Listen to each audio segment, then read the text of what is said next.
What's up, everybody? Hopefully you can hear me. I think I'm on my Yeti. Yeah, I am. All right.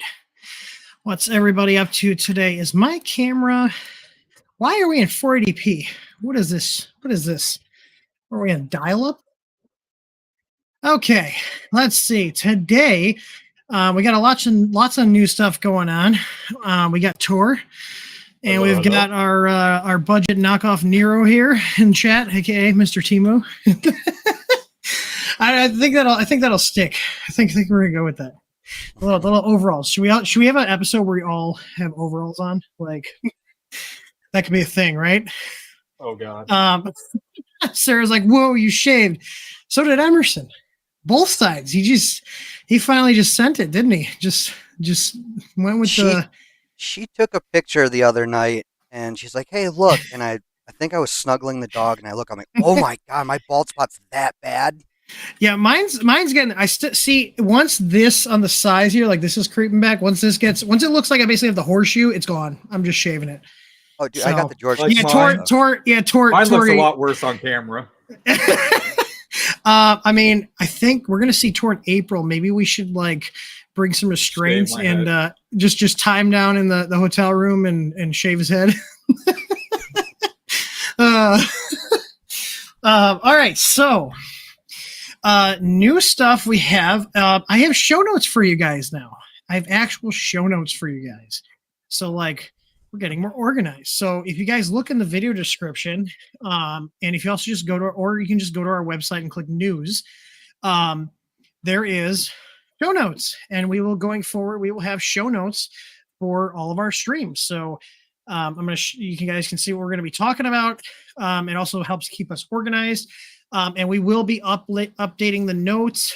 Be updating the notes during and after the stream if there's updates that need to be made. So in terms of company stuff, we do have some updates. So if you guys are in the Northwest Indiana area, there is a Hobart Moose Lodge is hosting an artisan market where they have like craft stuff and food trucks, and it's just a good time if you want to come out with yourself and the family. And we will be there as a vendor. We will be selling. We'll bring like filament with us. Probably have some upgrades. We'll be having printers with us to show people how 3D printing works, and we'll also be bringing tons of 3D printed stuff. We've been running off all sorts of models from different creators that we've got STLs from, and we're going to be selling fun things that people want to purchase. It is close to Mother's Day, so we have a lot of Mother's Day themed stuff at the table. But yeah, we'll be there. So if you guys want to come see us in person, Chris and I will be there. That's May 11th. And I put a link to the Moose Lodge page and the details on that on the show notes page. I'm gonna see. I gotta add the Rumble link because Rumble, the way Rumble works is we have to have a. It like creates the like stream the instant it starts streaming. So we have like a template there. And I'm going to go ahead and put that in. I'm also going to put the show notes in there. I wish they had better integration with like Streamlabs. I mean, I know they're still a relatively new platform, but I wish they were a little more organized, but I can actually go ahead and put the Rumble link in there. And I'm glad, if you guys remember a couple weeks ago, we had our stream popped by YouTube because you're apparently not allowed to show, even just show whether it's loaded or not, or apparently now whether it's real or not. You're not allowed to show firearms on YouTube. We didn't know that was a thing. I'm willing to admit that I did not keep up with the ever-changing goalpost that is YouTube. Well, the wording is interesting though, because it doesn't necessarily say you can't show it, you can't handle it or transport it. So yeah, and we're going to talk about that. So we're going to talk about that because I do want to give a shout out to the actual Nero, not the budget hack we have right here that threw on some overalls and thinks he's. Yeah, cool. I was actually watching that live when it happened too. I was like, wait, what the hell just happened? Yeah, so we're going to talk about that. I do want to get through some of the company updates. So I was able, the guy that we got all the battery backups from actually reached out to me. They were able to get some more units. So we have some more of those battery backups. As far as I know, that's it. Like whatever we have now, we can't get any more. I know I said something along that fact because I was told they weren't going to get any more, but we got more. We just finished testing them today and reboxed them. They're ready to ship. I think we have a total of like 42 left, and that's it. I may or may not have stolen a couple extra for myself, but it's neither here nor there. The Bambu hot ends for the X1, the P1, those are restocked and in stock. We also have the 0.4, 0.6, and 0.8 hardened steel nozzles for them as well. And I have 0.2s on the way too. Bambu, I think, doesn't even have 0.2s in hardened steel, do they? I think they're only in the standard steel option, aren't they? Because I was looking on their site, unless I missed them. But we will have, yeah, we will have 0.2 nozzles for our Bambu upgraded hot ends. Those are the beefed up ones with the reinforced heat brake with the titanium screws, bimetal heat brake, and the best part is it comes with a replaceable nozzle, so you can replace just the $6 nozzle instead of the whole damn hot end. And it's also going to last a lot longer because it's actually built better than the stock hot end. So yeah, so we have those in stock right now. Bambu's Tough Tube, the MC fans, and the LED kits for the X1 and P1, those are on back order right now. They should be restocked by April 1st. We are accepting back orders, so if you were willing to wait and you want to back order it, once we get all that stuff in, it will ship out. Now, if you order other stuff with it, including other back ordered items and in stock items, then the whole order will ship once everything is in stock. So if you want to buy stuff that we have that's in stock now and you want that before the back ordered stuff, you're gonna have to place 2 separate orders. But if you don't care and you just want to forget about it, and then it'll be like Christmas a couple weeks later, you'll be like, oh, I forgot I ordered this. Then you can go right ahead and do that. I am going to give a shout out to Mr. Gilthonen. Is that his name? I don't know. I'm going to share it right here. Do it. But he's one of our customers. He bought the X1 lighting kit, and he thought that he could do a better job of the cable management. I would say he did. He made a little printed part here, so you can see the channel here. I do like this. It just uses a couple of small neodymium magnets. It's a quick print.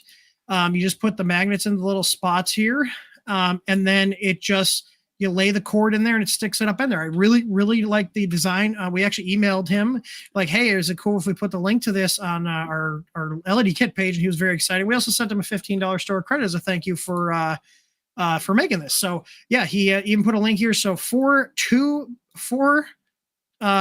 requires four 4x2 millimeter magnets. So if you go to Amazon, they're pretty cheap. Like you can get 200 of them for like $10. So I hope you like a lot of magnets. Tomorrow. Yeah. So, I mean, personally, for projects and stuff, you guys are going to order magnets. This little combo pack is probably the way to go. Having magnets for projects is awesome. So, I almost wanted to contact him and be like, hey, can we like offer this on the site? But I don't feel like taking on any more random projects anymore. but yeah, I'll probably be ordering some magnets and doing this to mine because I really like that. Obviously, it's more stuff to do, but hey, I like little community made stuff. So if you guys made stuff for one of our products and you want us to show it off and even link it on the product page to give you some clicks on your page wherever you're sharing it, let us know. I love seeing the community doing stuff with things that we've put out. All right, what is the next on our show notes? Oh yeah, if you guys were on our email list, I sent an email out a couple days ago about the Ender 3 V3 KE, doing the routing guide and the getting the USB webcam working. And I also included a 10% off code. So you can get 10% off any of the easy cams if you got that email, and 10% off any of our filament. So any of the Spaghetti or Easy Choice filament. Also, if you guys are waiting for Easy Choice or Spaghetti filament to be restocked, you can go to the product page for the color you want and put your email in and you'll get a notification. And we did get notification of shipment. We got a huge order coming in to restock all of our Easy Choice and Spaghetti. I think basically everything that's out of stock will be back in stock once we get that. I just want to make that we do not accept back orders on the filament because it comes via sea and it's very unpredictable to figure out when it's actually going to get here. Yeah. You know, whereas in comparison, the kits and the tough tube, that stuff is really easy to predict because we have those shipped by air. So I'm comfortable opening it back orders so I can give you guys a pretty accurate expectation of when it's going to come in. We typically will pad even the date we promise a little bit. But like people that have the X1 and the P1 LED kits on back order, those are already almost done and they should be shipping to us in the next day or two tops. And I did take feedback from people. I had the supplier add in a couple more clips they're putting the kits together for us. So there'll be a couple more clips. We originally had 4 and then the last batch had 5, and I'm going to have at least 8 in each one. So yeah, that's all I have for company updates. Did I forget about anything, Tor? Or did I? The prints. I don't think you added those to the show notes. Oh, I didn't add those to show notes. I mean, we can show them off. We can just show them off on screen. I'll grab some of the ones we printed. You got yours, right? Here, let's show off the actual picture of mine because it looks a lot better than. Okay, I'm gonna go grab one of mine when you can pull that in and share it. Download this so you guys don't see Tim and I's conversation. So here, this is one of the ones we'll be selling at the event. This is from STL Flicks. I don't like that they put their damn logo on the prints. Like, whatever. So I'll talk about this. We'll actually talk about STL Flicks for a little bit because I'm not that impressed with them. But anyways, this one I am impressed with. This is a wine bottle holder. So you actually put the wine bottle in here and he will hold the wine bottle. So this was a 14.5-hour print on the Bambu. So this was 14.5 hours on the Bambu. And this was done with our chromatic transition filament. So you can see here, it's one of the filaments that changes as it goes throughout the roll. I think I did this at a 10% infill. So it's got a little bit of weight to it, but it's not crazy. And you can see the transition did change pretty good. I did have to do some post-processing. I had some overhangs that weren't like the greatest, but I was able to clean it up just fine. Yeah, so we got some of these. I also got some little frog wine holders too. But I think people will like this. We'll probably charge like probably about 20, 30 bucks for this. So I got to figure out our pricing. But yeah, and long I printed print. out this one. Yeah, the lights. Well, actually, yeah, some little lights. Oh, you went with the hardwired option. Yeah, it looks great at night. I'm actually printing another one in our Nebula PLA behind me right now. Yeah, so we have an STL Flicks membership, and I'm probably going to be discontinuing it after we're done with the shows. I could also just have someone else who I know who has a lifetime license print things for me, you know. But hey, Doug. So the STL Flicks thing, they have a lot of models. The problem is they don't have a lot of good models. They're flexible, articulated stuff. Most of them print horribly. And if they do print, the joints are very weak and easy to break. Not something I want to hand to a child because they can easily break it and become a choking hazard.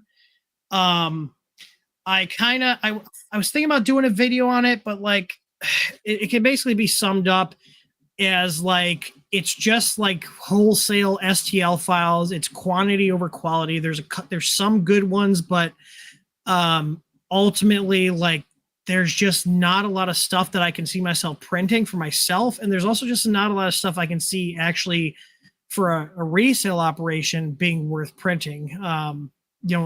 And some of the files, they just are not designed very well for printing in mind. But I want to give them a shot. We've had a membership for a couple months now. It's like $30 a month for the commercial one. Like Todd Waffle said, like 10% of the models are good. That's probably what I would say, which I mean, for $30 a month, I mean, I can go get a Patreon membership for like $5 to $10 a month and get better quality models. Like we've done Cinderwing before. We'll probably do them again. I'm just like kind of Photos Mint and stuff like that. Photos Mint, I think we're gonna do. It's like I just don't see the value in it because the quality of the models aren't that great, but they have a lot of them. So people go, wow, I get all these models for, $20-$30 a month.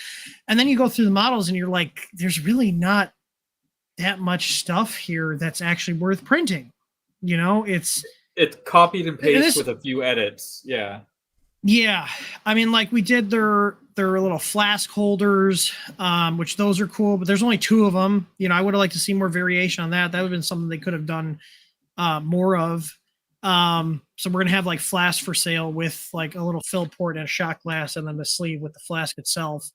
But I just wasn't really impressed with their offerings. Like it seems like it's a churn out tons of models. So, you can keep people thinking that, I'm going to get new models every single month, but the quality of the models you get are not that great. So is it really worth it at that point? If most of the models, if 90% of the models you can't sell if you're somebody that's looking to sell prints and if the rest they're useless to you, is it really worth anything? Yeah. I like the light kits, like the one I just showed off. Those are pretty cool, but a lot of stuff I looked at, I was like, cool, I'm not going to ever print any of this. Yeah.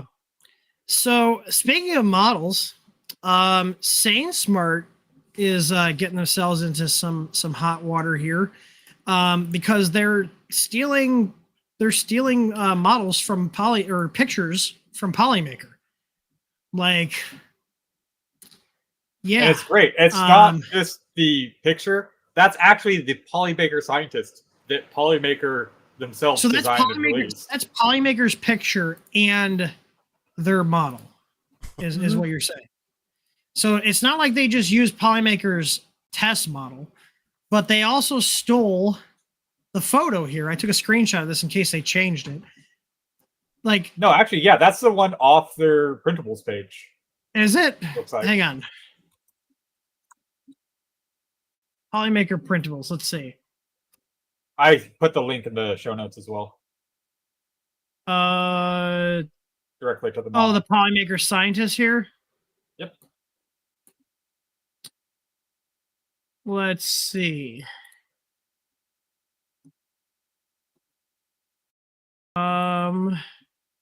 It's not the same one. I think it's just a different angle, but that's the same. Yes, I'm looking at the photo. So there's a Prusa in the background here. Oh yeah, it is the same photo. There's a Prusa in the background right here. So this is just a different angle. So they literally stole their photo. How fucking lazy do you have to be? Like, and at this point, like, it's such, like, the community knows what everybody's stuff is. How the hell do you expect to get away with this bullshit? Like, you're gonna get called out. Like, you're gonna get called out. Like you are right now. Did it a few weeks ago. Like, saying the funny. Hey, SaneSmart, let us know if you also want to list our Polyterra on your store. And then they link to the page here. And look at that. It's still up. This is live right now. This is their live page. I'll F5 it here. This is their live page. And they have this stolen image on here to try to sell their crap. Like, I wonder how many of these other pictures are stolen from other people. Wasn't there an Instagram account that stole Polymaker stuff not too long ago? Yep. Yeah. Okay. We covered that in the news as well. Yeah, that's why I was bringing it up. Yeah, I wonder how many of these other photos of products or prints are stolen from other places. Like seriously, that's crazy. Like, I'm just saying here. I know Loyal's priority reached out. How is this offensive? Twitter is on some shit, man. Like, this was Twitter and YouTube. Is this maybe? Yeah, Twitter and YouTube. Yeah, we're gonna get into that in a little bit. Oh, look at Tor liked my post. Oh yeah, since I'm bringing this up, saying congrats, Caleb got engaged. Mr. Caleb from Hot Makes. Him and Sarah got engaged. Look how cute they are. He's rocking. Is bald is a trend? Is it trending in the community? The bald look is it trending in the community? Are we all going to Rocky Mountain bald? I don't know what Kristen. I don't know what Kristen would do if I shaved my entire head. I don't know how that would go over. Yeah. No. That says in the chat. He's not happy. What if I'm like, hey, for if someone gives me $500, I'll shave my entire head. Stream goal. Is $500 is that a reasonable amount? I mean, I'd do it for $500. Pay for your fuel. Almost. Well, yeah. I got a 5-liter V8 pulling a trailer. It's going to cost more than $500 in gas to get to Colorado. Okay. Yeah. So, let's see.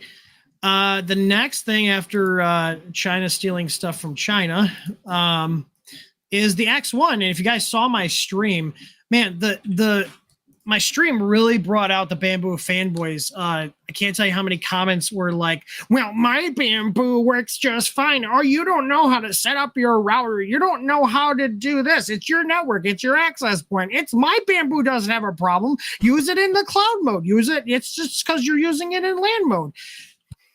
Y'all are dumb. Like, if anything, if you knew anything about networking, the people are saying use the cloud mode. The LAN mode should be more reliable in the cloud because it's going from my laptops to the printer. 2, if it was my network equipment, the new firmware wouldn't have fixed the damn issue I had.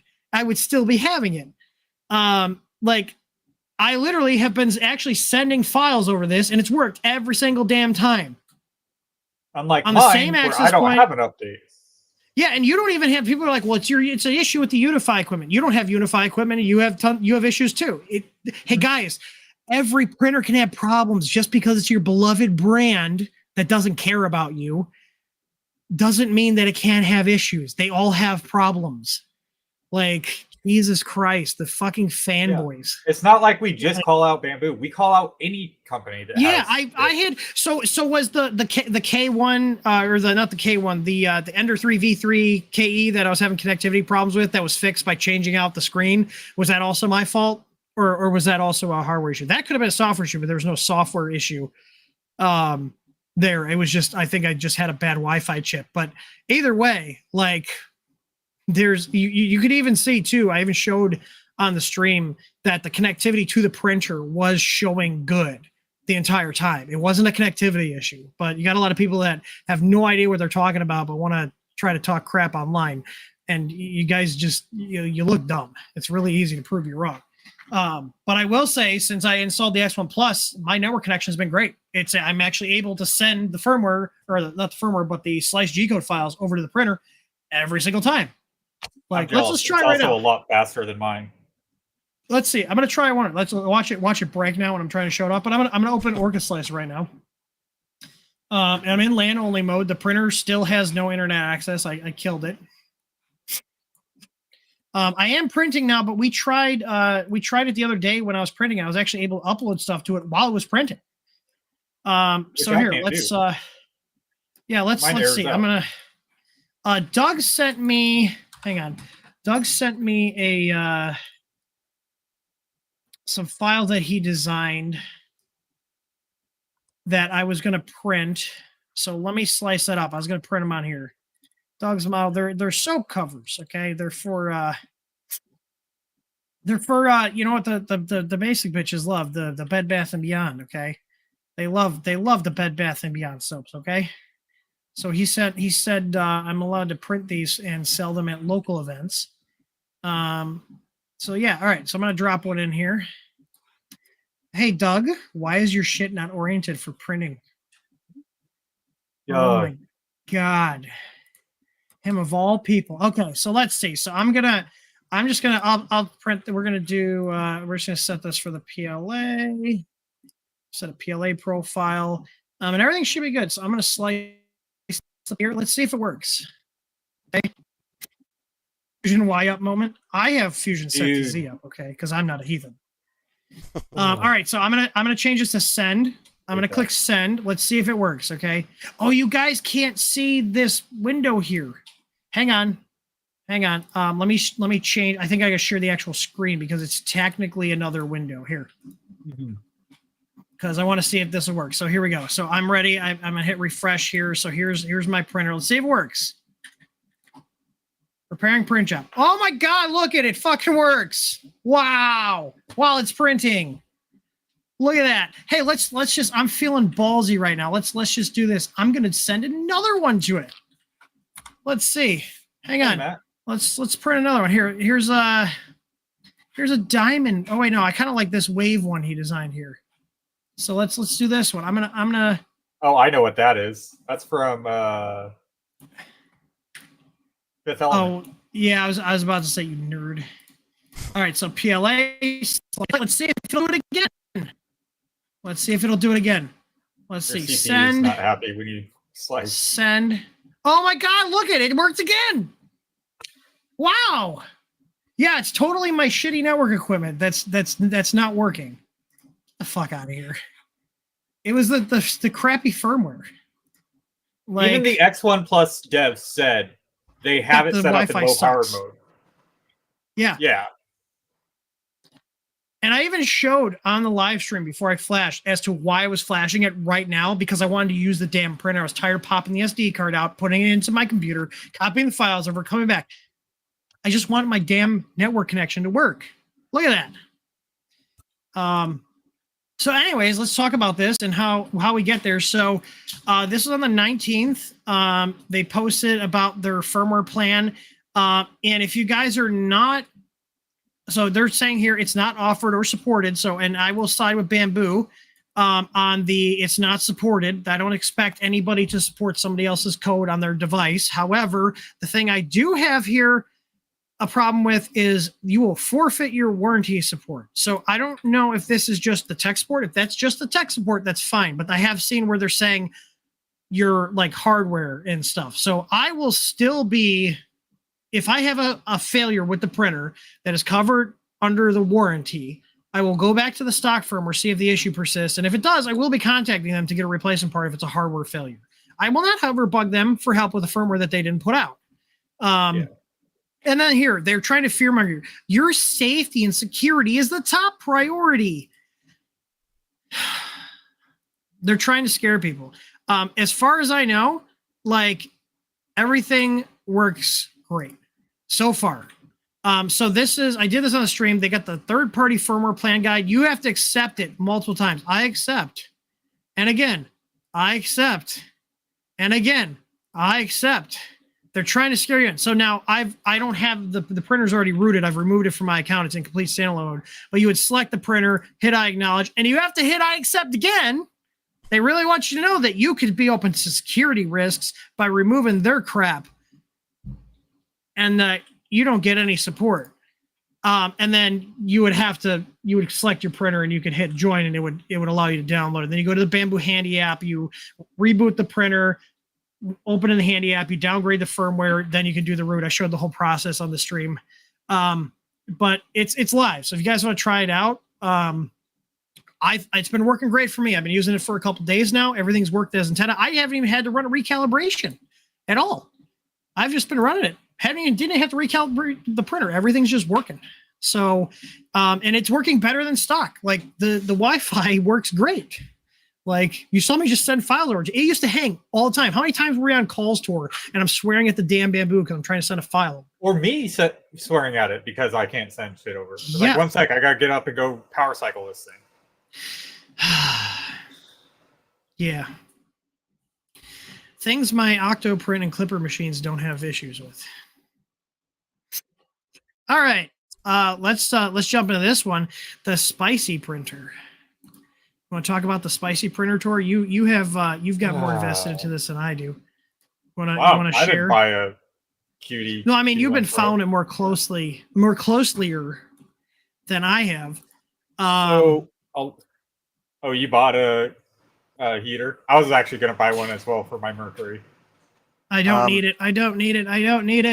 Here, I'll share the tweet here. On my Ender 5, and I'm going to put this in with my ExoCube. It does a good job.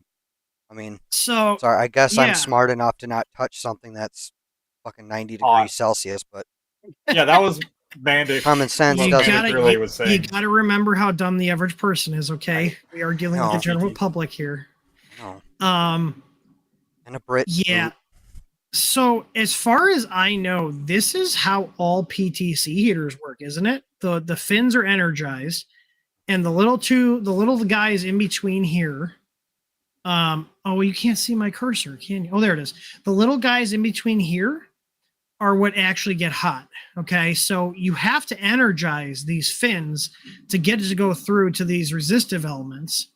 And then it transfers the heat into this. So these are for conducting heat and electricity. So on this, your power comes in here and then goes from here to there, and then from here to there, and then these are the other two legs, right? So it's all these heaters is a controlled short. Yeah, that's it. So it's simple.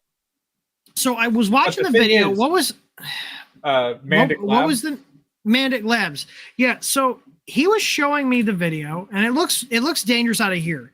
Like it looks here like they're making this picture makes it look worse than it is. There is a grill over this on the machine. Like you would have to actually try to get your fingers into it. It's the back left corner of the machine. Do you have that? It is exposed. A little bit. Hang on. I'm going to pull up. It does have some exposure, but if you look on mine, it's not the exact same grill, but it's similar. Big enough for you to what stick is his other channel? Mandic what? It's not Mandic. And Really. No, Mandic Really is his main one. Hang on. I'm going Alan Mandic is his Twitter. Okay, hang on. Really is his Twitter. I'm going to share his video here. So hang on here. Where were we at when we were chatting about it?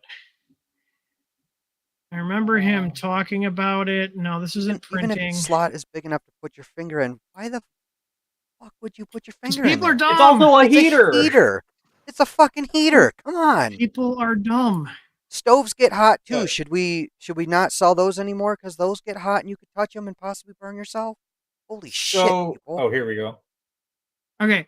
So the heater is in the back corner here. There is a cover over it. And he's showing that I think it's off right now. So he's showing that when it's off, there's nothing going through it. Yeah, he's saying that's not hot. That's not live. Judy actually replied to Adam Vector. Yeah, so you can see this there looks are cases where the zero and fire wires of individuals' unit sockets are connected incorrectly, causing the heater to turn on the fire wire when it's not working. Hang on.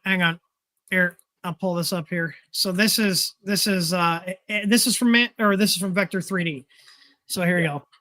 So this is the official response from Quiddy to Adam here. So there actually are cases where it's live when it's off, when it should be off. Yeah. So, but they're saying at this time the internal temperature of the printer is too high, and we do not recommend that users touch the internal parts with their hands to avoid burns. Here, in the case of not working and only zero line connected will not be energized. Currently, there were cases where the zero and fire wires, so I'm assuming they're line and neutral, that's what they should be called, of individual sockets are connected incorrectly, causing the heater to turn on the fire wire, the line wire, when it is not working. Taking this into account, we'll add tips on how to properly access the plugs, adding additional touch-proof enclosures to further increase safety. So it sounds like they are going to do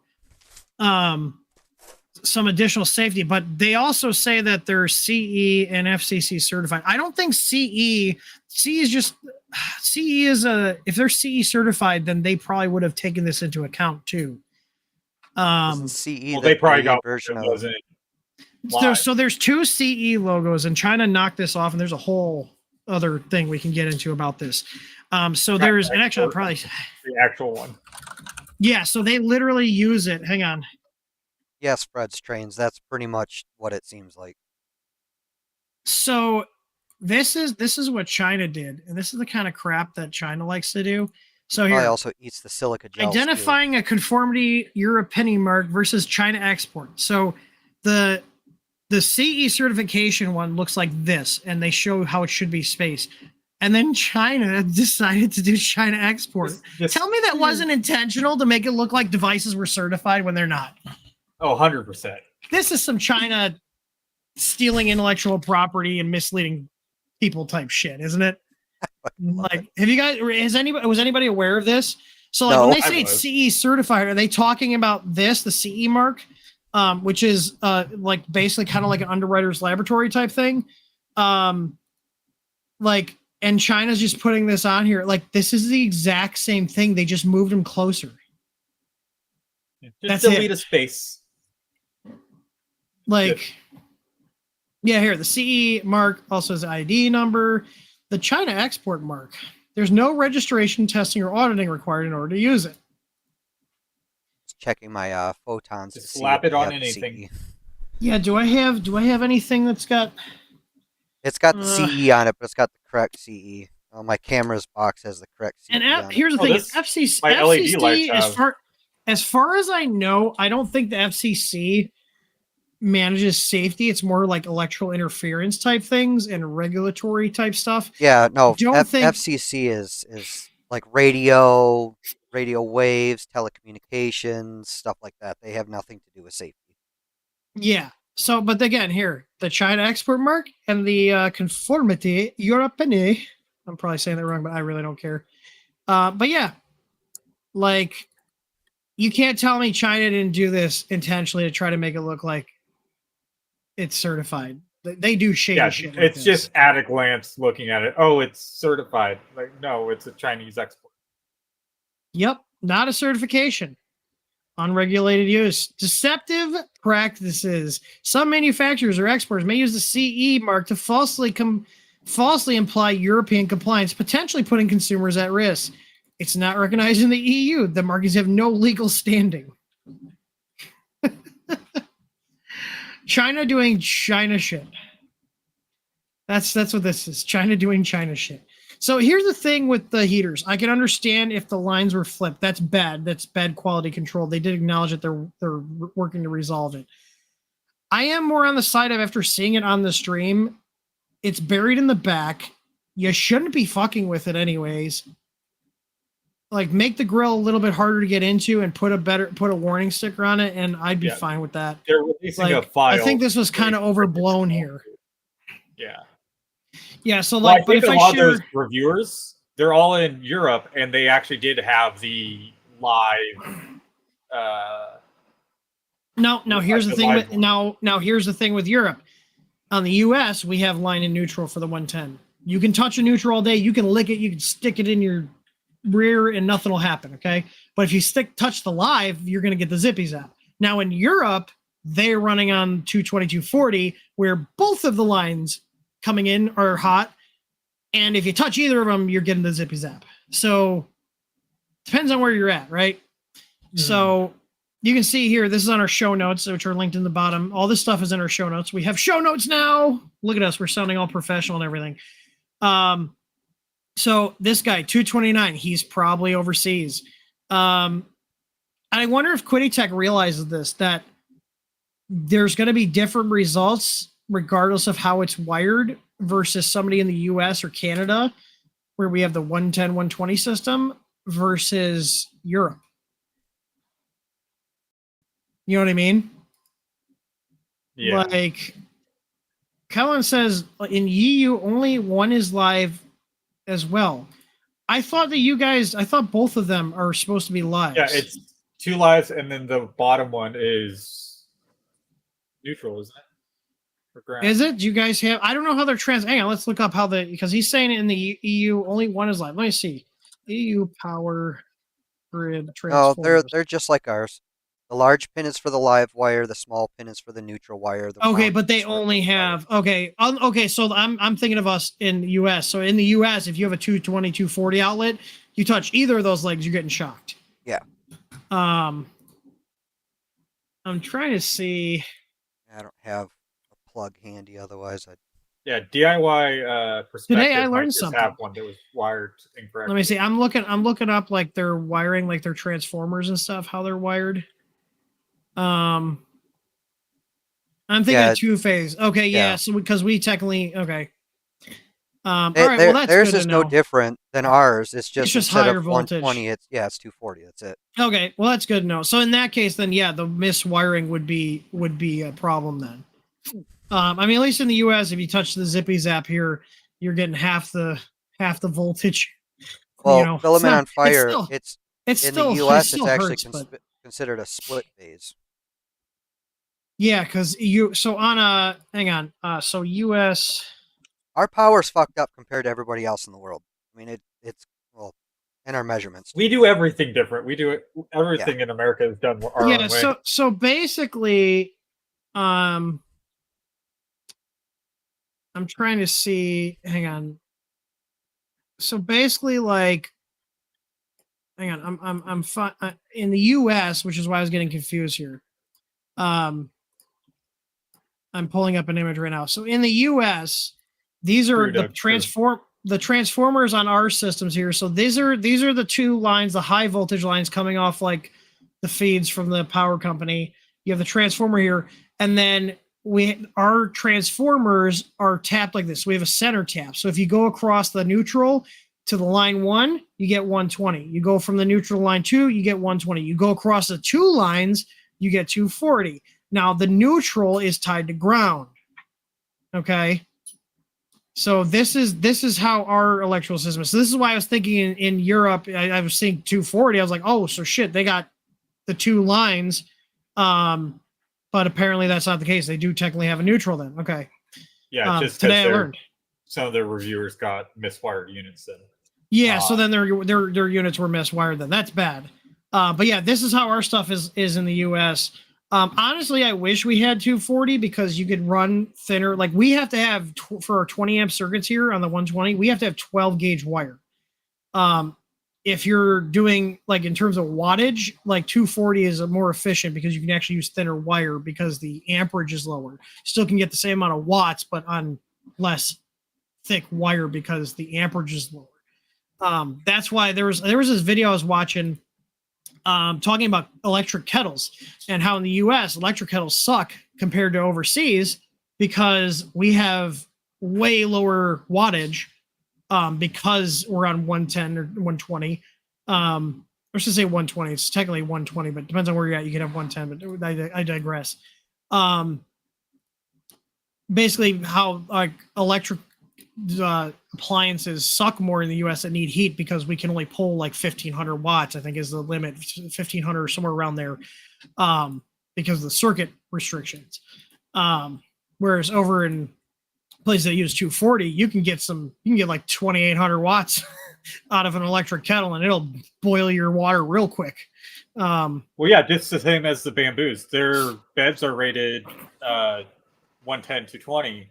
And Nero plugged his in to his 220 for his CNC, and his bed almost instantly. I know this heats up slower than our Ender 3s.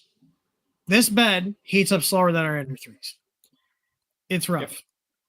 Yep. It gets there. It'll get to 100 for ABS, but honestly, it's a little lazy that Bambu didn't have a 110 version and a 240 or 120 version and a 240 version like most of these other manufacturers that use AC beds had.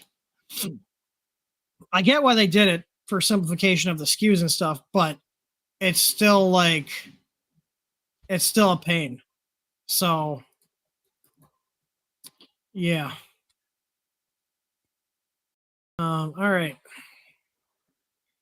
What else do we have to cover here? Hang on. I have nothing for the community showcase submissions. I do have, looks like 2 questions in the queue. Yeah, we have the big news. Yeah, so Mr. Nero, speaking of Canadians, so if you guys remember, we had a stream a couple weeks ago where it just got killed. And that was because we had, oh my God, why am I blanking on his name? The guy from Light Source. Peter? No. John? Why am I blanking on his names? Abraham? Oh my God. Mr. Light Source Engraving. Why am I blanking on his name? Right. Why are we all blanking on his name? It has been a long day. It has been a long day. But anyway, so he was showing off a handgun that he did some laser engraving. It wasn't loaded. He said he actually hasn't even used it. It's just basically a prop at this point. It wasn't even the whole stream. It was a piece. It wasn't even the fully assembled. Yes, yeah. So we went back That's what's through. Crazy about it. Yeah, so we went back through the video, and it didn't flag on when he was showing the whole handgun. It flagged when it was just showing the lower, and it was a picture. It wasn't even him handling the handgun. It was a picture of the lower that he engraved. That was on his website. So today, Nero 3D was showing off a prop. I think it was a Helldivers prop, wasn't it? It was a Helldivers battle rifle. I'm not going to show it on here because it doesn't even look like anything realistic. Yeah, but it was like YouTube, but the people at YouTube are idiots. They have no idea what a firearm looks like. Everything's an AR-15 to them. But so we had got just a warning. They killed the stream. We kept streaming on Twitch and Facebook and Rumble. I can't believe that none of those other platforms had a problem with that. And they just gave us a warning. We didn't have any. Well, not only did they do that, and today's his birthday. So if you guys want to cheer him up, go send him a tweet. He uses Twitter and YouTube mostly. Yeah, send him a tweet. Wish him a happy birthday and sign up for his Patreon. I just put his Patreon in the bottom. I actually signed up for his Patreon. Chris was like, "Did hell just freeze over?" I was like, "Listen, I got no problem with Nero. I'm like, him and I have like different personal views and stuff, but he's a good dude. He makes good content." YouTube is his primary. YouTube is his primary form of income, and YouTube, because of either a stupid person or a stupid bot, completely screwed him over. With how they did that, completely screwed him over. So, hang on one second. YouTube, don't look over here in my corner. Hang on, no, sorry. I just got an email from 3D print a partial cover for your camera. Hang on. TikTok is saying that I got another invoice for running ads, but I thought I set a budget of only $70 total, and it looks like it might still be running my ads. Because I was playing with it.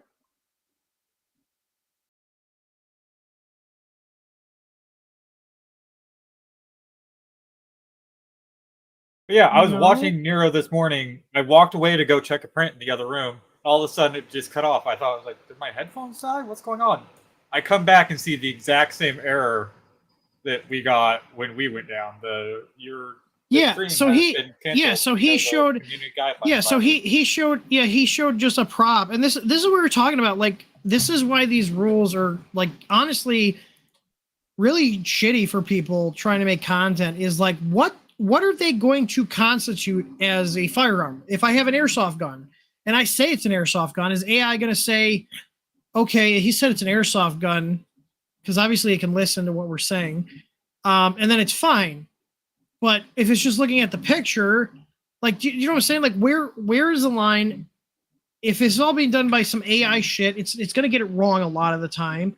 Well, like, and if you got flagged for the picture on his website, then that doesn't go against their policy, because it specifically states someone live streaming while holding, handling, or transporting a firearm. How is showing a picture on a website, or sharing your desktop screen, how is that holding, handling, or transporting a firearm? It's neither. So my whole thing is, if I printed out a picture of a handgun and I held the picture of the handgun up, will they kill our channel? I don't want to find out. Honestly, I don't want to find out, because I don't want our channel to get like, for 3 months. I think they pulled his monetization and he can't live stream. I think that's what it is. Correct? For 3 months, 90 days. For 3 months. 3 months. What would you guys do if your income got stripped for 3 months because of some AI bullshit? We showed a real gun on stream, and we just got killed for that one stream. Yeah. And I come to think about it, I don't think YouTube, they killed the stream. We showed the picture of the lower, the Glock. His was delayed as well. Frame. No, they sent the timestamp, and it was within a minute of showing the picture of the actual Glock frame. it had been killed by the time he actually brought the real handgun out. Like, I was looking back through the timeline, so we didn't realize it got killed right away. But so YouTube, the stream wasn't even live when he had actually brought out the actual handgun, the fully assembled handgun. So they flagged it on a fucking picture of the bottom of the lower of a Glock. Midlife. He did the actual frame. It. Like, and then, yeah. Here's my advice to all you content creators. I know some people don't like Rumble because it's an alt-right fucking website. You guys need to stop putting your eggs in one basket. Stream on Rumble, stream on Twitch, stream on X, stream on YouTube. Play by their rules, but let your followers know that, hey, if it goes down here, we're going to be over here. Because if we get a stream pop, we're just going to keep rolling on the other platforms that don't pull this crap. YouTube is going to start pushing more and more people away. And even people that were championing for this type of censorship. Like, my whole thing is, if you're not breaking the law and you're not doing something that's actually dangerous, it should be allowed on the platform, right? You know, if people don't want to see someone handling a firearm, they can go to a different video and fuck off, right? Like, it's insane. But what all YouTube is doing is they're going to cause more and more people, because now, well, if I want to show off like my Nerf blaster or show you how to build a Nerf gun, which is not even an actual firearm, I'm not worried that if I show any of this on our channel that we're going to lose our channel that we spent years building. I now have to think about what I want to do on YouTube. Like, there might be times where I might just say, screw it. I just want to be able to show off whatever we're working on. You guys can find us on Rumble, because Rumble doesn't pull this bullshit. Like, it's bullshit. And that's just it. People got to realize that there are other platforms, and, you know, it's no different than the excuse you hear from people when it comes to voting. Oh, if you vote third party, you're just throwing your vote away. It's like, right, but if everybody who didn't want to actually vote for the two clowns voted third party, then the two clowns wouldn't have. And things would change. Yeah. It's no different with these streaming services. Rumble, yeah, you're voting with your views, right? Right, and it's they're placating to the same minority crowd, right? That, like, and not even like an Disney extreme, and Netflix. Right, it's such a small fraction of people that, you know, Disney's getting murdered, Doritos got murdered, Bud Light, everybody who's placating to this stupid little minority of crybabies, they're all losing their ass. It's gonna happen to YouTube too. My whole thing is, if I was running a platform, my rules would be, don't do anything actually legal, or don't do anything actually illegal. And in terms of firearms, because I didn't like grow up with firearms. My dad got one later in life, but I was taught to respect them. I was taught how to handle them. And I'm going to teach my daughter to respect and properly handle firearms, because we will have them in the house. And I'm not going to have them be afraid of them. I'm going to have them be educated on them so that they know how to properly handle them, so they don't do something stupid with them. Well, like, that's the problem with any time you hear these stories of kids getting a hold of guns and accidentally shooting themselves. Because they didn't know any better, because the parents didn't educate them on it. Right, and they're like, oh, you know, it's a gun problem. It's like, no, that was a shitty parent and a shitty gun owner. Don't punish me, the responsible gun owner. Like, Michigan just passed this law where I can't have a loaded pistol in my room anymore. It has to be locked away. Well, what fucking good does that do me if someone breaks in? Hey, can you hang on just a sec? I got to go unload my gun. Well, this is a whole other freaking rant for another day. Right, but it's still in the same boathouse of just utter bullshit. So where I was going with this is, my whole thing would be, if I was running a platform, I'd want as many people, regardless of what their views are, regardless of if they think the same way I do or not, and believe the same things I do or not. My job would be to shut the hell up and just provide a good product, which is what we try to do with the company here. I don't try to push, you know, my political preferences. You know, I don't think firearms are a political thing. You know, people try to make them like it's just a thing. It's another hobby. It's just a thing, right? But like, my job would be to shut up and provide a good platform. That's it. Whether I agree with the person or not. If they're not doing anything illegal and they're not, showing stuff that is actually dangerous, like, if somebody was waving one around and pointing it at people and flagging people, I would say, yeah, go ahead and kill that stream, because you don't want people seeing that and thinking that's okay to do, stuff like that. It comes back to common sense. You know what I mean? Like, and the reality is these platforms, and YouTube it still could be a good platform. They need to wake up and realize that what they're doing is not okay. It's causing people to leave. And all they're going to do is, platforms like Rumble, they have tons of people on there. I've seen more and more, center people. I've seen more and more left people. Like, it's just everything. They're doing it right, which is, hey, guys, we have an awesome video platform. We don't have all the bullshit that YouTube has. If you want to be able to stream there and not have to worry about your channel getting removed because of some arbitrary crap, that you didn't realize was a thing, or it's loosely spelled out, so they have a lot of leeway to, like, oh, I don't like you, delete. Look at Sean 3D Print General. He still hasn't got his channel back. I think he's moved on at this point. It's really sad to see people getting screwed over. And at what point will people stop giving these other channels views? I mean, I have found a lot of my creators that I watch 3D printing, not a lot of 3D printing, but a lot of the, like the more maker type things and tools and other channels I watch, they're all coming over to Rumble now. So at a certain point, if everything I want actually really care to watch is on Rumble, I have no reason to go to YouTube, right? Yeah. There's going to be an audience on the other platform, and if the audience is there, then there's no reason to go to YouTube, because the only thing about YouTube right now is they do bring an audience, but there's also other platforms that will also bring in audiences. And the more and more they keep doing these stupid, messed up things where they're literally screwing over people's livelihood. They screwed over Sean really bad. They just screwed over Nero 3D for 3 fucking months. Like, it's disgusting. And then you can't even get a hold of anybody over there. That's the other ridiculous thing, is like, you can't pick up the phone and call somebody, or I get that it's all AI. It's all AI driven, and when you, because I deal with this shit on Facebook all the time. Then you go to I just don't use Facebook for anything other than work. Like, you go and you appeal it, and it's an automated. Oh, we reviewed it, and it still violates. It's like, no one fucking reviewed this. No one reviewed this. I've submitted actual, like, reports of people that are scamming and bot accounts and all this other stuff, and they don't do shit about it. So I just don't care anymore. I just don't care. Facebook is a shit platform. They went downhill. YouTube's going to get there soon too. But I just want to give a shout out. So if you guys got a couple bucks, please go give Nero a little subscription. Even if you only sign up for a month, please go show him some love. Because, like, what happened? Like, this is bullshit. Like, I think it's about time for him to start making normal videos again. This would be an opportunity for that. His videos are even better than his live streams. It's a plus for the audience. Live streams are fun. We like doing live streams too. The growth and income from live streams versus his normal live streams give him a lot more, videos, don't they? Live streams grow his channel a lot more, and he makes a lot more during it because of the gifted subs and donations. So you can see here, I'm subscribed to him. This was the highest one. It was his $10 a month one. He has a $2 month. He has a $5 month. He has a $10 month. So I'm asking you guys, if you guys can afford it, please go sign up for him. I'm going to leave this on for a while. Like, I'm going to leave this on for a minimum. I follow a lot of his content.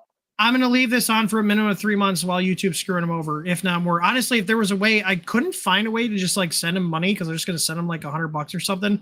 But I found his Patreon. So if you guys can go there, please give him some love. Like, it's also his birthday. Like, like, it's bullshit. So please show the guy some love. He makes good content. He's a smart dude. He's a good dude. And it sucks seeing people getting fucked over again by YouTube. Like, that's what it comes down to. Like, this is something we can all unite on, whether you have an opinion on certain things or not. I think we can all unite over somebody in our community that makes content, is a good person, getting fucked over. Like, you know what I mean? Like, that's I've learned a lot of stuff from Nero for I've watched some of his videos for Clipper. Yeah, for Clipper and stuff. He makes good videos on Clipper. That's how I found him. Was I can't tell you which one it was now, but he did some walkthrough that helped me get through an aspect of what I was doing. And I know I watched a couple of his live streams when he was building a boron. I didn't watch the whole damn thing because I couldn't sit there for 4 hours, but I went through the bits and pieces of parts that I had gotten hung up on. So, I don't agree with him politically, but does put good, I mean, I don't either. But again, he's a member of the community. He makes good content. Yeah, he's getting fucked over. We can all unite on a common enemy, and that enemy is YouTube. Yep. Right? So yeah, he posed this. Look at content that shows someone live streaming while holding, handling, or transferring a firearm isn't allowed on YouTube. Same exact thing we got. Channels not in compliance with this policy may temporarily lose their ability to live stream. So I don't know if so here's my thing. We have not had any other like strikes or anything on our channel. I wonder if he had another strike from something else. It's got it. And that's why he got the ability. He lost the ability because we literally have been streaming since that happened. And honestly, if the ability to if we ever lose the ability to live stream, I will make sure to upload a video, say, hey guys, YouTube fucked us over. We're going to be on Rumble. I know you guys may not all like Rumble, but that's where we're going to be, right? Or on Twitter or Facebook. As much as Steven Crowder's a tool bag, I did learn a lot of how YouTube works and their Yes, I was wondering where you're going with that. I was like, we don't get political on here, Emerson. No. But the way the strike system works is you could have 2 strikes in one category, and if you get another strike, but it's a different category, it's not 3 strikes. It's you got 1 strike in this category. So it's honestly, it's the thing is that playing the shuffle game of where can I afford? I'm signed up for his as well. Yeah, I signed up a few minutes ago. So I don't get why they're doing what they're doing. It doesn't make sense to me business wise. And the other thing too is they're talking about YouTube's there was the adpocalypse and stuff. And there's I get there's certain for me, if I was running ads on YouTube, there's probably certain channels one, personally, I wouldn't want to advertise on certain channels because the customers that would come from there would probably be a pain in the ass to deal with. And 2, I also don't want money going to this channel. I get that, right? But for example, there's also this is what I never got is let's just say, because this is the easiest example. Let's just say, there's conservative content creators and some of their content, they might not certain companies that have left-wing views may not want to put their ads on right-wing content. That's fine. But there's also right-wing companies that would have no problem running ads on right-wing content, and that would be their target demographic. So use that to your advantage. Have it to be able. So hey, I'm a company. I want to advertise on more conservative platforms, or I don't care what. Or there could be a set option to be I don't care what channel you put my thing on. I just want to get eyes on my ads, right? Or hey, I'm a left-wing company, and I want to only advertise on left-wing channels. There is a way to make money regardless of what it is, because you have a diverse group of content creators. You know what I mean? That's what I don't get. There should be a way to be hey, I want my ads to show on this type of stuff. And from just a advertising perspective, you can get better returns on your ads if you're advertising to people that'll be more receptive to your ads. That's what I never got. And they have the talent to do it. Why isn't this a thing? Right. Well, if you can set, a detailed profile, not even something that the public sees, but when you're setting up your account, if you could, yes, I have, more conservative views. My target is this demographic, this religious, this household, stuff like that. It's like you said, why would you ignore that money? Who the hell cares what their politics are if you're making money off of it? Now, obviously, $1's a dollar, right? There's in a terms line. of YouTube, a dollar's 70 cents, but after the 30% cut. But that's what I'm saying. I don't get why these companies do. I mean, here's the thing: when I ran an ad on TikTok, I could actually select what age group I want to target, what gender I wanted to target, what area I want to target. So guess what? I know my demographic is mostly men from 25 to 60. I'm going to just only run my ads and target men in the US that are 25 to 60 years old, because guess what? It's not that I don't want to have women seeing my ads. It's just from a business standpoint, that's who my customer base is by an overwhelming 98% majority. Okay. I know my demographics, right? So I don't want to waste ad spend advertising to people that are not going to give a crap about my ads, right? Exactly. Well, it's kind of it's kind of off in the muddy waters a little bit. I want to say I was watching Astrum, really cool science channel. Astrum. I have no idea who that is. It's a nerdy science channel on YouTube, but anyway, they did a commercial for this news website, and what I thought was really neat about it was it breaks up I think my headphones are dying. Hello, can you still hear me? Yeah. That made me check my battery levels. I mean, this is good. I charged this today, and I'm on a wired mic. So, anyways, I have yet charges yet. So anyway, today, Junior. But it breaks up the news articles and basically lets you know how far left it is, or how far right it is, or how centered it is. I can't remember what it's called. Linus Tech Tips had a sponsorship from them. Oh my God! Why not do that on YouTube? Why not do that on YouTube? It's great. Yeah, it's a great idea.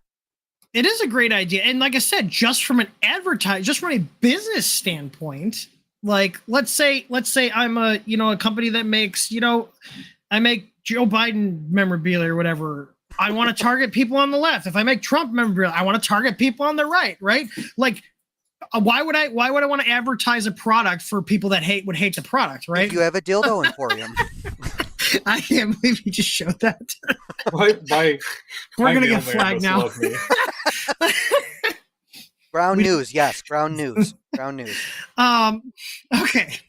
But anyways, where I'm going with this is give Nero can we just like raid his Patreon, like just show him some love, please, because I cannot imagine losing my I'll be honest, I would be losing my fucking mind if I relied on YouTube and they fucked me over like that for 3 months. Like, I would be fucking livid. Like, you know what I mean? So please show him some love. Give him some Canadian pesos. Hey, if I gave him like $10 US, is that like $100 Canadian? Is it? I don't know what the exchange rate is anymore. It's actually like $13 for $10. Yeah, he's getting $14 for our $10 spent. Being 19 in Metro Detroit back in the day was the best, because you could take $100, cross the bridge into Windsor, and just get wasted and get a cheap motel for $100 at 19. All right, it's great. We are going to get into the questions here. If you guys do want to ask questions, we do not answer questions from the chat because we are streaming on multiple platforms. So if you go to Q&A.th3dstudio.com, it's right here. Hang on, it's coming around. Right there. Oh, there it is. So Q&A right there. .th3dstudio.com. There's a form you can fill out. We also have a file drop site. So if you want to send us pictures, videos, config files, whatever you want, you can upload it to our server so I can pull it up on stream. Do know that anything you say in the forum or show, it will probably be on the live stream. So first one is from Kyle Fegley. Mr. Kyle. Kyle's an awesome dude. He's been a regular here for years. I don't know if he's in the chat. Have you seen Kyle in here? I've been kind of looking at chat for a little bit. Live he's also in our Discord server. We have a Discord server too, by the way. So join our Discord server. And my OnlyFans. What? He says, he said for his question, think about getting a Mic 6 plate for my CR10 S5. Man, you want to spend a lot of money, don't you?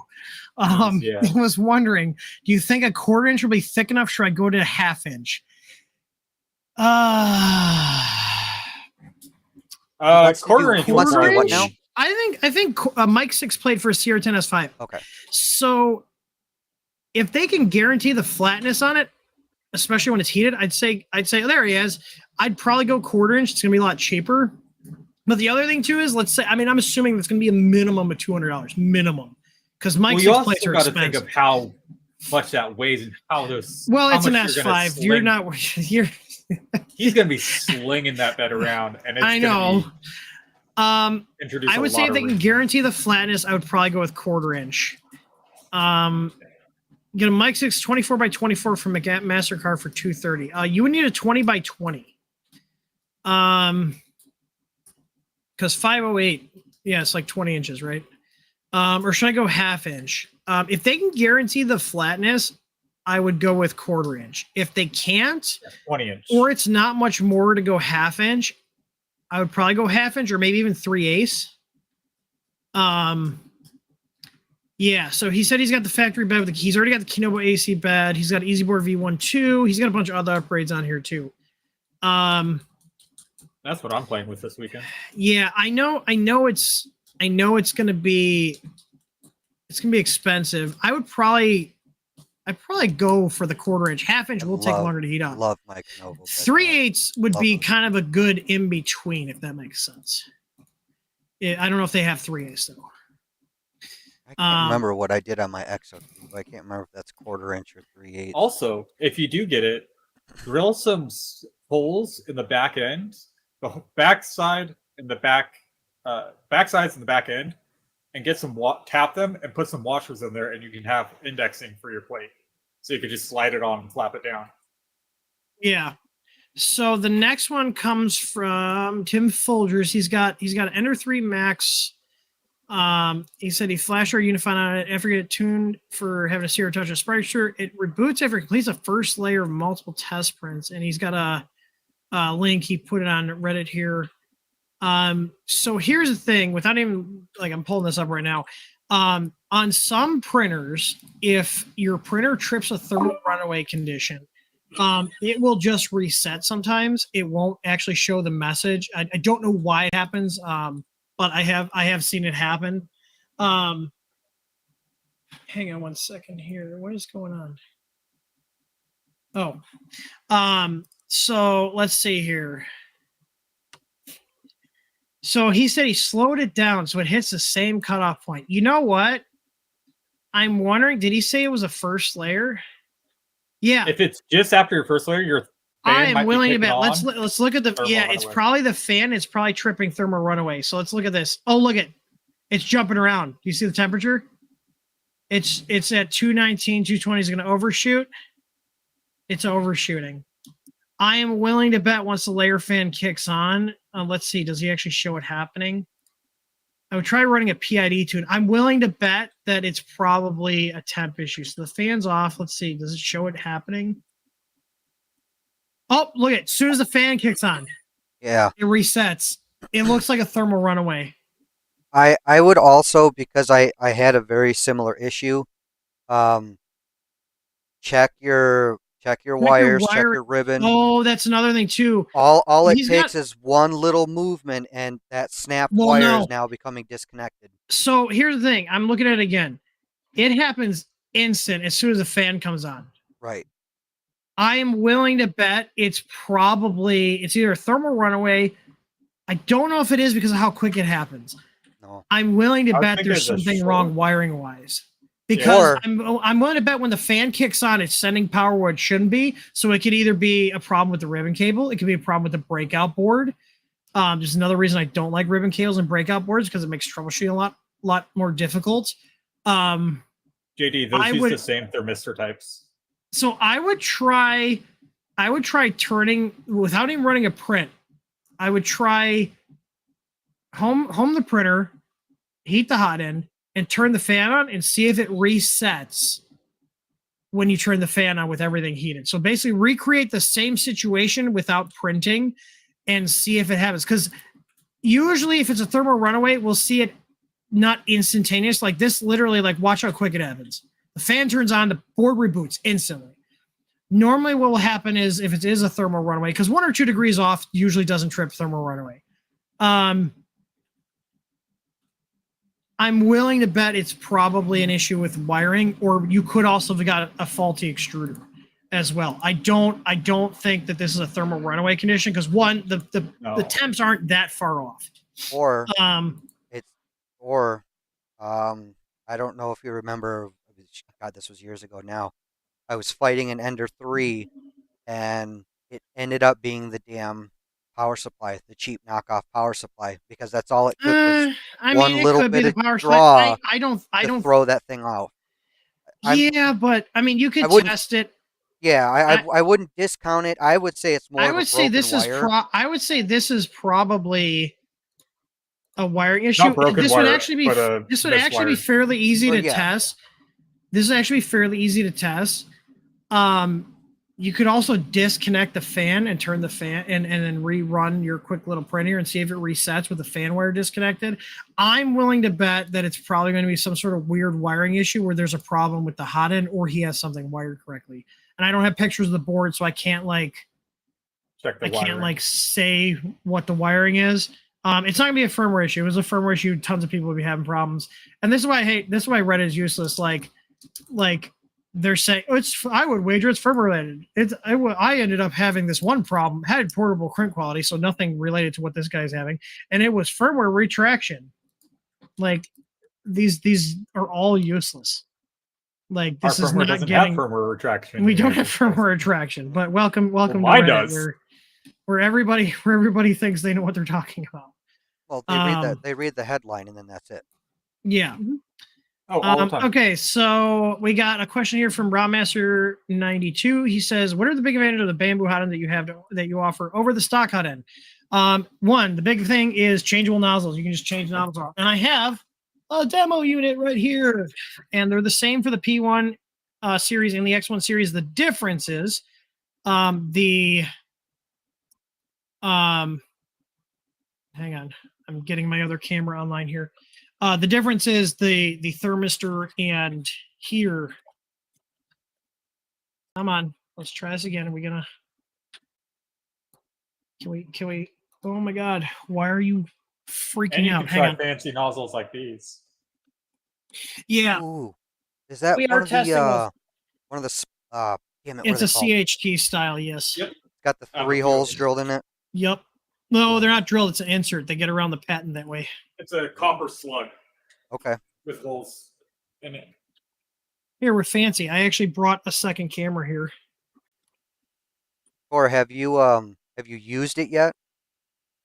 Yeah, Tor's been tested. So here, these are the hot ends here. I have like 8 of them. So these are the hot ends here. Let me see if I can set the focus. It says Logitech, so good luck. So these are our hot ends here. So you can ignore little marks and stuff. I use this to do product videos and pictures and stuff. So we have the heater here. Or the heater block here. We have the removable nozzle. Trying to get this to show. You can actually take this apart. So you have the titanium screws here. Yeah, these are titanium screws. So these come out here. Those are in stock. Yeah, so we don't have the CHT style ones are not on the site yet. We're still testing them because we want to make sure they actually work well. So far, so good though. But we do have the standard hardened steel ones. Yeah. If that was, if Mike, I had the stock nozzle that's my buddy Mike. He's one of the guys who's testing out the nozzles for us. If I had the stock nozzle on when this failed, I would not have a hot end right now. Yeah. So here, let me take this apart. So there's 2 set screws here for the heat break. What happened when it failed, Tor? So here, the poop chute got filled and it engulfed the nozzle. So here, here's the hot end. So we have a copper sleeve here on the heat break. This goes up into the actual heat sink here, and then it's secured with 2 titanium screws. So you can see there, it's a lot better design than the factory hot end. It comes with a silicone sock. It comes with a new heater and thermistor, depending on if you have an X1 or a P1. Comes with a new heater and thermistor. And the big thing is here, you can actually change the nozzle out, and it does include a little nozzle wrench. I don't know if I will get the nozzle out here. They are pre-installed from the factory. I was able to do mine one-handed with it still installed. Well, while it was hot though, right? So Tor just called you a pussy. Yeah. So no. So this will have. So this can actually come out. It includes the wrench. I've never printed it. I don't want to break it. So you got to change your nozzles while it's hot. So you heat this up to 240. You take the wrench. You take the nozzle out. You put the new one. You put the new one in. Tighten it down, and then you print. Add thermal. Yeah. Add thermal. I mean, you can add thermal grease on there. It's not really needed on the nozzle. I put thermal paste on here, on the heat break, and then I'll also put thermal paste on the face here where the heater goes. So, but yeah. Yeah, watch the install video. That's how I did mine. Yeah, Tor did the install video. So, all right, can I stop my camera here? Oh, I got to remove it here. Boop. Okay, right. Tor, I gotta bug you again about that nozzle because you got me excited. What do you think so far? Like, do you have a print that you've printed with it yet that you could show us? This was done. I didn't tune it, but this was done at the ludicrous speed. Okay. Why didn't it finish? The poop chute overloaded and engulfed the nozzle. That's sad. I thought it was gonna snap the nozzle when it tried to wipe it with it still cold, and it was still engulfed. So here, these are the ones we're testing out right now. Well, how long did that particular piece take? This was supposed to take 90 hours, 90 plus hours, and I got it down to like 60 or 50 with the ludicrous speed. And that's 1700. So basically, if you get our hot end, if you get our hot end now, you'll be able to get upgraded once. I just want to make sure that these are good quality. Like, I don't like selling you guys crap. I want to sell you guys stuff that actually makes your printer better instead of just switching parts out and giving some company pushing crap on there. So yeah, Zachary's got a good question here. Can it be used with the carbon fiber? That was one of the things I'm probably going to advise people to not use these with carbon fiber. Yeah, Tor's going to test it out, but the reality is this is under a lot of pressure and it is a copper insert. I'm going to assume that these are probably not going to be great with abrasive filaments. No, I don't. The nozzle themselves won't widen out, but yeah, the nozzles themselves won't. But the insert will probably get worn down. And most likely whereas clog the nozzles, your hot end. I dropped my little wrench here. Yeah. But the nozzles that come with these and the ones we sell, these you can run all sorts of abrasive stuff through. They are actually hardened steel. I've run carbon fiber through this stock nozzle that we sell with it, and that's Logitech. Been fine. Oh my god, I use this is like my this is my so these are actual hardened steel nozzles that come with them. So you get a 0.4 hardened steel with it when you buy the hot end. The other beautiful thing is you can just change the nozzle instead of having to take the whole damn hot end out like with the stock hot ends from Bambu. You can just change the nozzle, heat it up to 240, take the nozzle out, put the new one in. Yeah, just like any other hot end. Less than 5 minutes. It took me like 2 minutes to swap it out to the CHD back to stock. Yeah, so right now without the CHD style ones, you get a hot end that's more durable. You get one that can switch nozzles out. The nozzles are only $6 for a hardened steel nozzle, and you can change out really quick. Like that's the beauty of it. It's a lot more rigid. So it's just are they? They're for this hot end. Oh, they're not they're not like a universal. They're specifically for this hot end. I see someone from Scott asking about, do I foresee more companies switching to Clipper over Marlin in the future? Is this Scott Latine or somebody else? But sadly, regardless of who it is, I think that I am going to see more companies, especially on the mid to higher end machines, going over to Clipper. And the reason I say on the mid to higher end machines is when you have Clipper, you have to have a screen. Typically, people are going to want a screen. They're not want to have a printer that has to be controlled through the network. Yeah, they want some way to control their printer from the printer. Yeah, and you're going to have an SBC. That immediately adds a minimum of $50 to $60 cost for a really shitty SBC and a really shitty screen. Okay, look at the Ender 3 V3K. That's almost a $300 printer. Whereas Marlin, you can just use a cheaper 120/64 screen or whatever. Like there's plenty of cheap screens that are less than $20 and a standard board and run on the control board. Yeah, you're not going to see the $100 Ender 3. No, you're not going to see $100 Ender 3s running Clipper. Like there's not enough margin to be made there. And I was thinking about this because we had a customer asking if they could use our Easy ABL on their it's like an Elegoo something. And I was like, well, it's not a printer we have supported. I was like, but if you have the source code, or you can modify the machine, like if it's a Clipper machine, then yeah, you can put it on there. You would probably have to design a mount because I don't think any of our mounts we have for the other machines would fit. And he's like, oh yeah, it's rooted. It's got Clipper on. And I was thinking about, I was like, the issues with the Marlin printers where the companies are withholding source code, Creality, and all these other companies, that is really no longer an issue once you have printers that are able to be rooted because Clipper runs off of all the config files. Now, I'm not saying it's a perfect solution, but printers where we would have to roll our own firmware to fully support it, and even if they have a crappy Clipper interface, like the Ender 3 V3KE, like the crappy interface on the screen, if you can get in there and get to the config files, yeah, you can easily switch out parts on there, and that's really nice. And he was like, oh yeah, I can get in there. Cool. I just wanted to know if it worked with, Clipper. I was like, yeah, it worked with Clipper.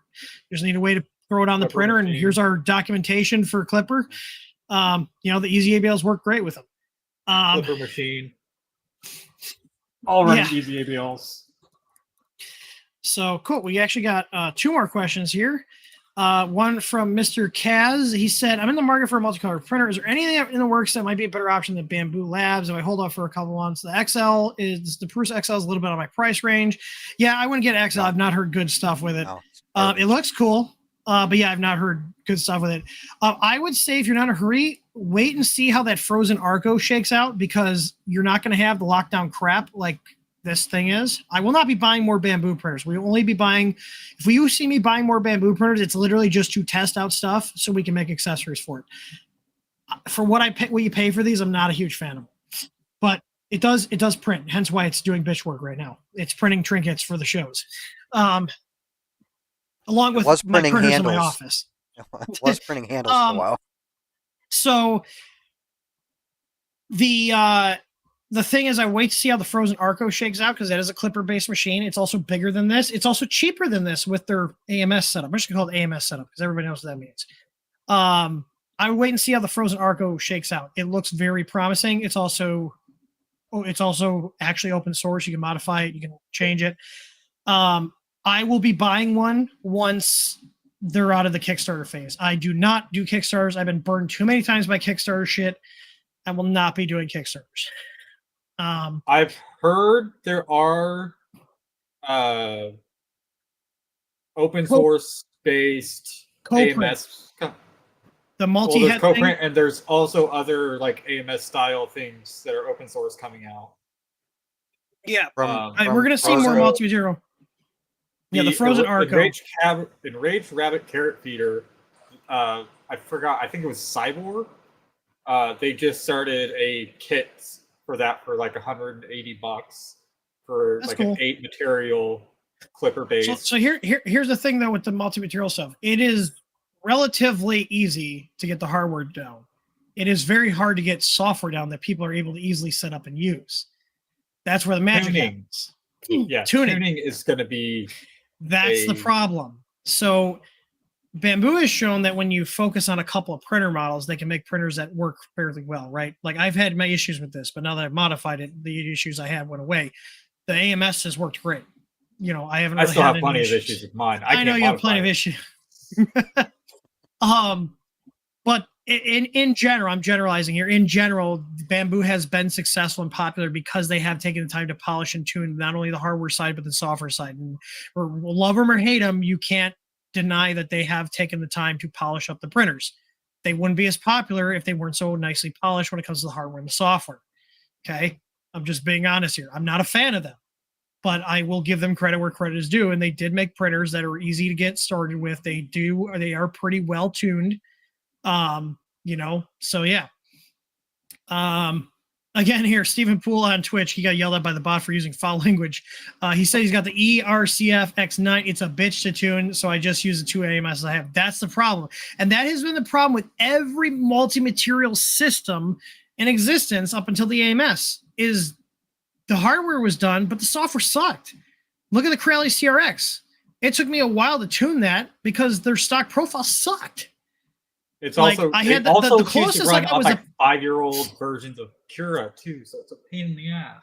So you have to go up, and then there was yourself.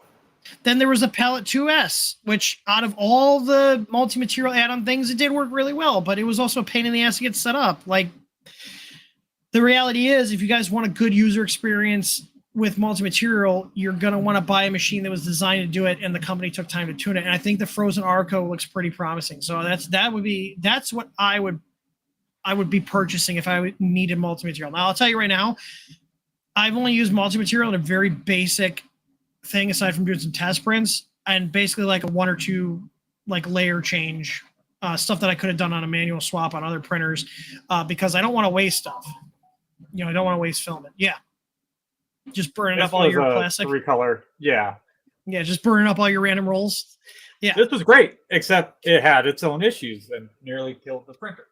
So Mark Kalabunde is asking, are you guys going to make an remount for the Easy ABL for the Ender 3 V3K so I can get rid of that stupid CR Touch?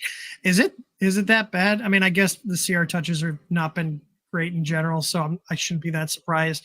I'll put it on my list. Let me open up my planner app in Teams here. Oh, there's an A1 update from Bambu. Products. I sent you the link in Twitter. Products. Make easy ABL mount for E3V3KE. Now I gotta look and see, but that might be a printer where it's only going to take the 8mm because of the size constraints. I'll see if we can fit the 18, but I think that'll be one we'll have to shove the 8mm in. Which the NG8s, the standard NG8s, are out of stock right now, but we do have the NG8 lights, which would be fine for that printer stock because that's got a metal bed. But yeah, I'll put it on my list. Yeah, because I mean, the CR Touches I've had hit and miss with them. Some of them have been fine. I've not run any long term because I've ran BL Touches long term back in the day, and I've not been impressed with them. And they're basically just a BL Touch. But yeah, I've talked to a lot of people who've swapped out their. What did you send me? CR Touches. Teams. Bambu Global. Let's see.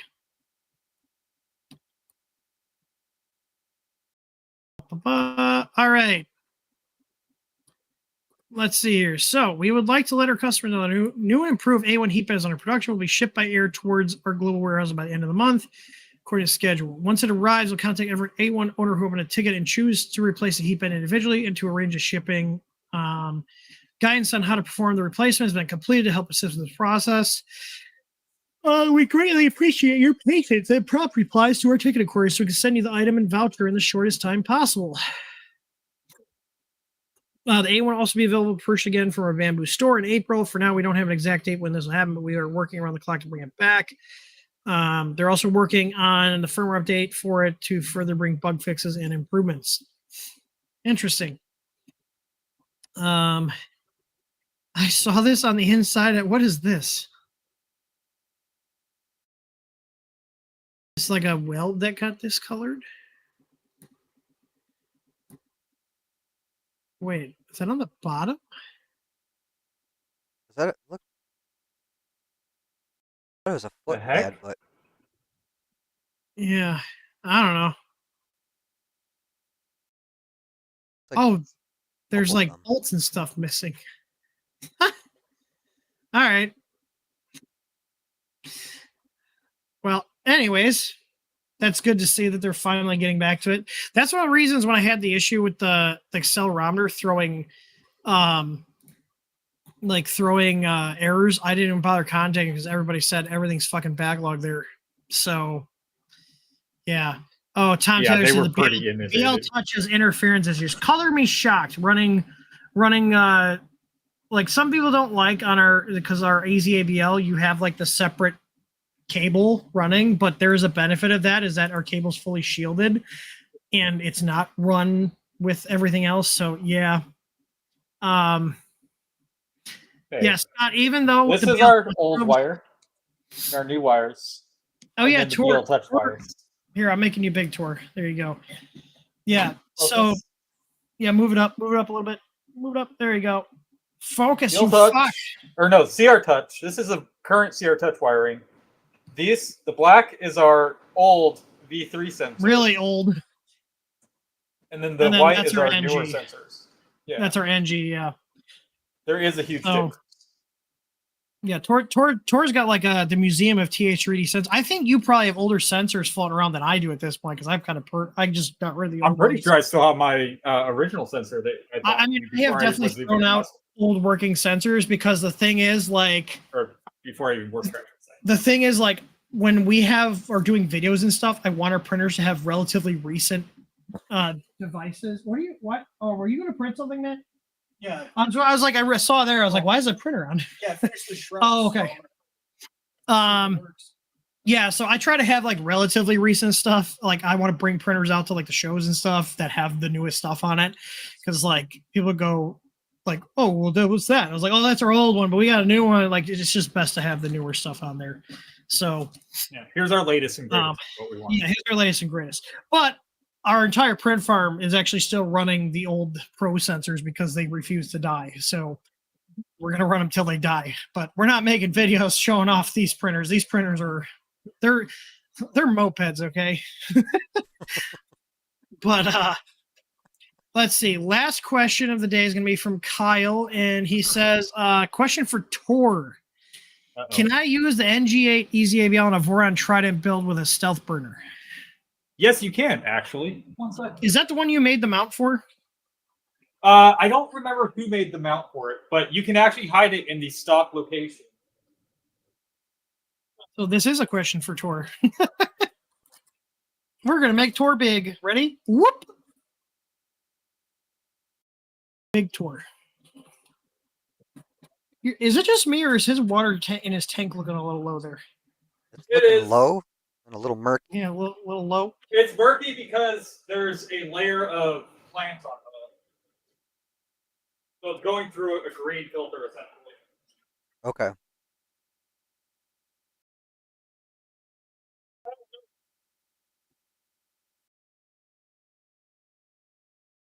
Tim, did you get any goddamn snow down there like we did up here? Yeah, we got a little, but it's all melted now.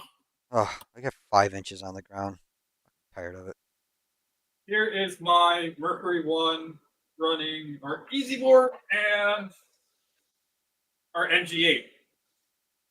We can't really see it, though. We need more light, Tor.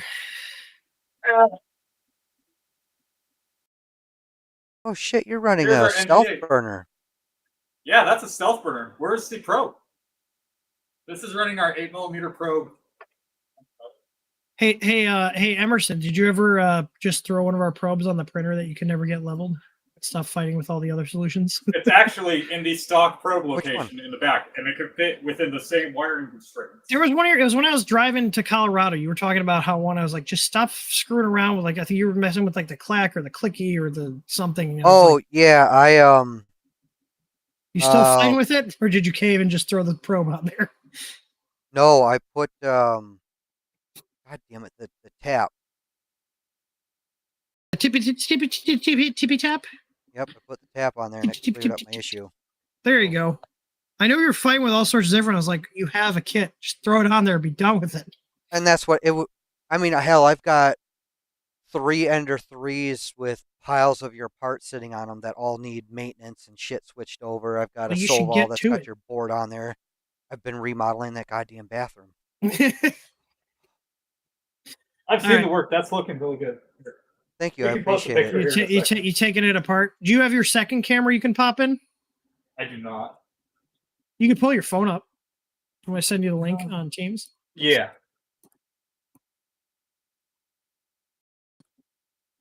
I figured out how to do a second camera. I'm so excited. Yeah, you can do it. Hit add cam at the bottom and do all that fun stuff.